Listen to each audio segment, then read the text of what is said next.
yüksəkliyə gedən bir yoldur həkimlik. Əgər yuxarı qalxmadınsa, sürüşüb aşağı düşəcəksən. İndiki texnologiyalarla, indiki təbabətin inkişafı ilə deyərdim ki, bir həftədə heç olmasa 2 gün, 3 gün mütaliə eləmək lazımdır. Bundan daha artıq işlər də görə bilərdim, lakin deyirsən saydıq bu sayı, gör fələh nə sayır.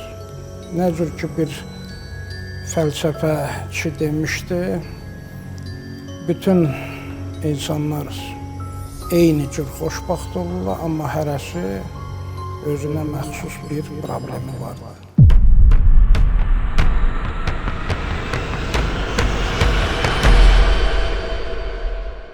Ailəmizdə atam həkim, anam həkim. Daimə uşaqlıqdan biz evdə deyərdim ki, mini konsiliumlar eləyirdilər. Həmişə xəstələrdən söhbət düşürdü, xəstəxanadakı problemlərdən danışırdılar, müalicədən. Və həkim ailəsində böyüyən bir evlad yəqin ki, daha çox həkimliyə yiyələnmək istəyir və zaman getdikcə mən həkimliyə doğrudan da marağım var idi.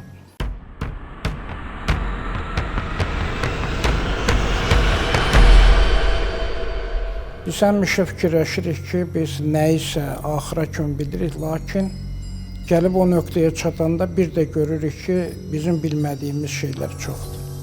Newton demişkən, elm böyük bir dəryadır, mən isə balaca uşaq. Dəryanın qırağında oturub hələ daşlarla oynayıram, balıq qulaqları ilə oynayıram.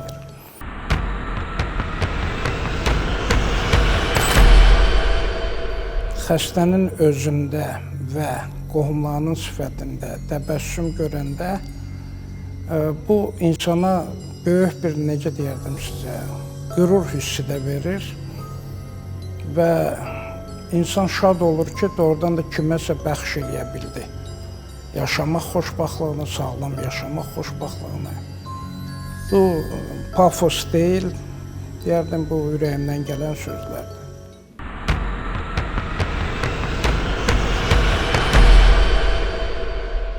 Bir misal gətirim, bir uşaq valideynlə gedirlər, uşaq atasından xahiş edir ki, ay papa, ayaqqabım yoxdur.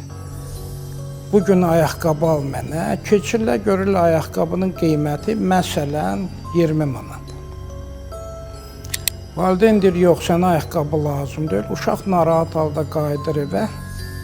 Bir müddət sonra, 1-2 ay sonra atası uşaqla gedirlər. Gəlirlər, görürlər haman ayaqqabı 30 manat olubdur, misal üçün. Atası ayaqqabını alır uşağa. Uşağın əlbəttə ki, bir sualı çıxır ki, ay ata, sən bu ayaqqabını 20 manat almadın, 30 manata bəs niyə aldın? Dedi, bala, sən istəyəndə mənim cibimdə heç 20 manatım da yox idi. Amma indi imkanım vardı, indi də imkan edirəm. Ona görə valideynləri məhkəməyə çəkmək və fikirləşmək ki, mən valideynimdən daha yaxşı valideynəm, o düzgün deyil.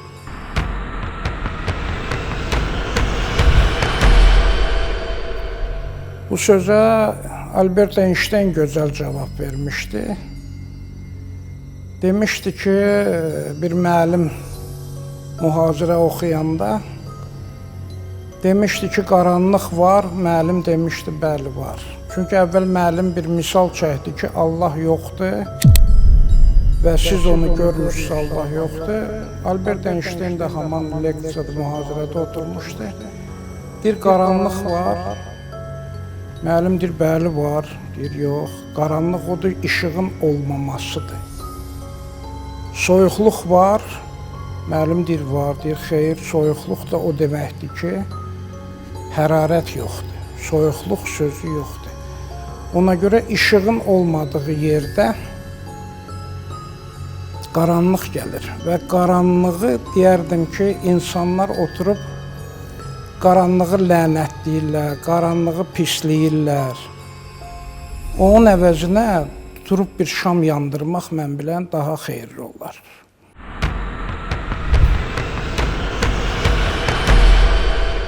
Vicdan insanın bir Allahıdır. Hərdən deyirlər, siz Allaha inanırsınız ya yox. Allaha inanmaq bu, bilirsiniz, namaz qılmaq, oruç tutmaq, həccə getmək kimi bu belə bir faktorlar lazım deyil. İnsanın Allahı olmalıdır ki, bilirsiniz, öz vicdanı qabağında təmiz olsun.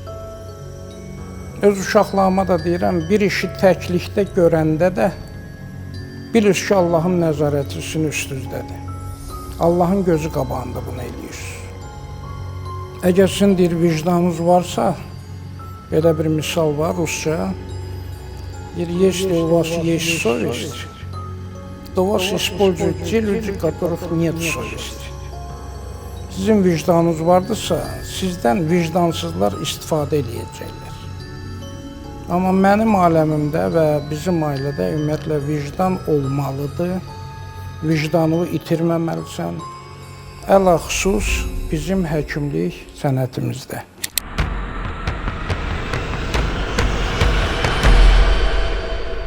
Evimizdə böyük bir divar kitabla doludur. Özümü çalışmışam bir subyekt kimi, bir insan kimi, yəni heç kimə tutuşturmuram. Yəni hər bir qəhrəmanın müsbət tərəfləri də var, mənfi tərəfləri də var. Biri soruşur ki, deyir, mədəniyyəti kimdən öyrəşdin? Deyir, mədəniyyətsizliklərdən. Onların gördüyü, deyir ki, pis hərəkətləri təkrar eləmədim, oldum mədəni bir insan.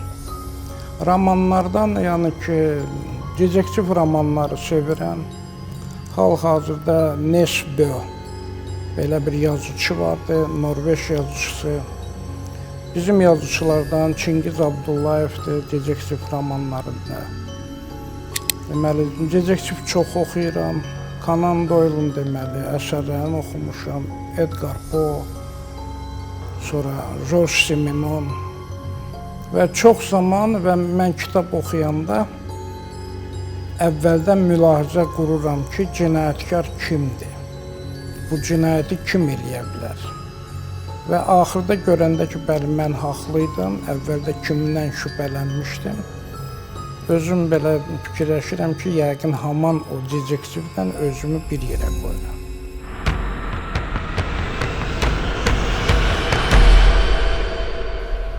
Yox, mənim dostlarımın arasında nə məhkəməyə cəlb olan vardı, ola bilsin ki, qohumları kiminsə olubdur, ola bilsin xəstələrimin arasında elə olubdur, lakin dostlarımın arasında kriminal keçmişi olan olmayıbdır.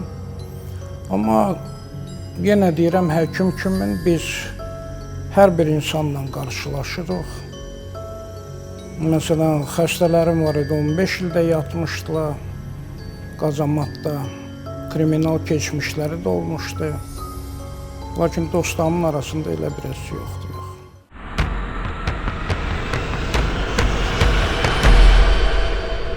Bene diaqnostikur, bene kurator. Yaxşı diaqnoz qoyursansa, yaxşı da müalicə eləyirsən. Bu bir. İkincisi, non-nocere. Həkimliyin birinci qanunu, non-nocere. Yəni, ziyan vermə. Mən diaqnozu tam dəqiqləşdirməmiş, çalışıram xəstəyə müalicə yazmayam. Şübhəm qalıbdırsa, yenidən müayinə elətdirirəm. Şübhəm tam keçməyibsə, yeni müayinə üsulları vardı indi. Çalışıram 100% həkimlikdə heç nə yoxdur. Heç olmasa bir 95% bu barədə, diaqnoz barədə mən əmin olum ki, sonra müalicə yazım. Ruslar deyirlər, vraçebnaya logika, həkim logikası, yəni ki, həkimin fikri önəmlidir. Çalışıram ki, tez müalicə yazmayam. Müayinədən keçirdəndən sonra və yazdığım dərmanlar ziyan verməsin. Bəli, elə xəstələr vardı, zəng eləyir ki, doktor, bəs mənim şəkərim düşmür, yazdığım müalicə kömək eləmir. Həmişə bu həm ziyarət, həm ticarət filmi yadıma düşür. Yadınızda Hacı İsmailov orada əllərini qaldırır göyə, deyir, ay Allah, elə ki, mən bir özdə şəkilə bir Volqa maşın udum. Axırda Allah Teala ona üzün qayıdır, deyir ki, abala üçün bir lotereya bileti al ki, mən də sənə imkan verim ki, bunu udasan. Əgər xəstə xəstəlik tərəfdədirsə, həkimin müalicəsi kömək olmayacaq.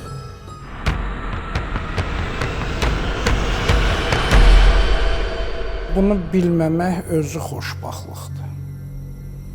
Elə xəstə düzdür, xaricdə bizdə məsələn həkim etikası var və biz xəstəyə, ən ağır xəstəyə də biz bu sözü demirik. Lakin qohumlarına deyirik ki, məsələn xəstənin vəziyyəti ağırdır, onlar bilsinlər işlərini. Xaricdə isə mən məsələn bununla dəfələrlə toqquşmuşam. Xəstəyə deyirlər ki, bəli, sizin təqribən, yəni 100% heç kim deyə bilməz nə qədər, 3 ay, 6 ay ömrünüz qalıbdır. Niyə? Onların müəyyən problemləri vardı, vəsiyyətnamələri vardı. Yəni, öz işlərini tarazlamaq üçün deyir. Lakin insan öz ömrünün qurtarması haqqında bilsə, mən fikirləşirəm ki, bizim mentalitetlə heç o insanlar gözləməzlər o müddəti. Biz çox xəstələrə demirik ki, xəstəliyi nədir.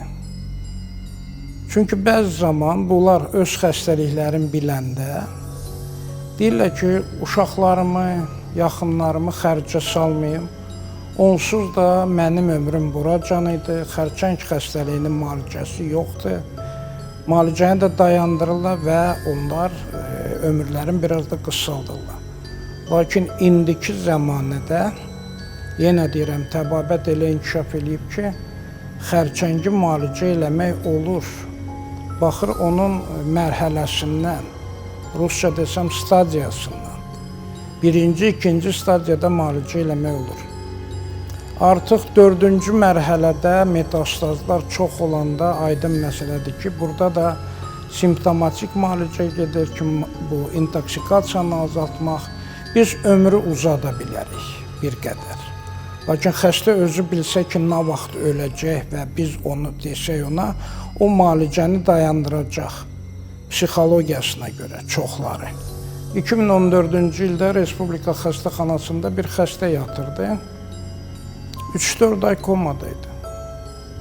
Müalicə gedirdi, xəstəlik də çox qəliz xəstəlikdir. Və o zaman biz konsilium elədik, baş həkimlə də söhbət elədik. Axır ki, deməli, bunun dərdi tapıldı və düzgün müalicə gedəndən sonra bu insan bu günə kimi yaşayır.